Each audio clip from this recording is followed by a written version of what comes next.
Laut Cina Selatan, panas. Belanda mengerahkan kekuatan militernya yang pernah berjaya 350 tahun yang lalu untuk menggertak dan memprovokasi militer Cina. Militer Belanda datang bawa memori 350 tahun yang lalu, tapi Cina bilang stop. Turunkan helikoptermu sekarang. Bang, kamu ingat gak sejarah dulu? Belanda pernah jajah Indonesia 350 tahun, tapi ada satu babak yang jarang dibahas. Mereka juga pernah berkuasa di Taiwan. Pas jaya-jayanya Belanda, mereka juga memblokade Laut Cina. Tapi itu cerita 350 tahun lalu, sekarang ceritanya kebalik.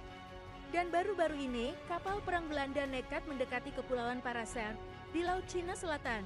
Mereka nerbangin helikopter, pura-pura patroli. Dan sudah bisa ditebak. Cina tidak tinggal diam. Pesawat tempur supersonik dengan rudal PL-10 dikirim, kapal perang TP-631 dan TP-45 berpeluru kendali.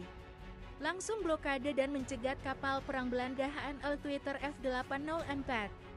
Dan yang paling menyeramkan adalah, sistem perang elektronik Cina langsung mengaktifkan gangguan sinyal alias jamming pada elektronik kapal perang Belanda.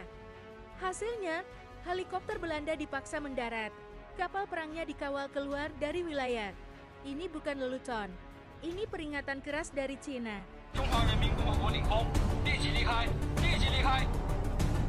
Dan kapal perang Belanda fregat De Ruyter langsung digiring keluar dari wilayah Kepulauan Paracel. Ini bukan hanya masalah klaim clash, tapi ini adalah memori penjajahan masa lalu yang masih hidup di otak Cina. Dan ini adalah demonstrasi kekuatan militer yang nyata. Yang menjadi pertanyaan adalah, kenapa Belanda harus jauh-jauh mengirimkan kapal perangnya ke Laut Cina Selatan?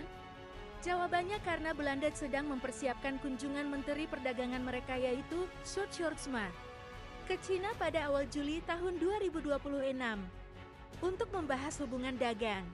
Belanda masih bernostalgia dengan strategi kolonialisme 350 tahun kejayaan masa lalu mereka. Diplomasi dengan moncong senjata. Tapi Belanda lupa bahwa Cina bukanlah Cina yang masih 350 tahun yang lalu. Masa pada saat Cina yang sangat lemah dan miskin dan digoroti oleh kolonialisme aliansi 8 negara, Cina sekarang sudah sangat berbeda, tapi memori penghinaan masa lalu mereka oleh negara barat masih sangat jelas. Itulah sebabnya Cina mengambil tindakan tegas terhadap militer Belanda yang masih mengira bahwa diplomasi moncong senjata mereka masih berlaku di hadapan Cina.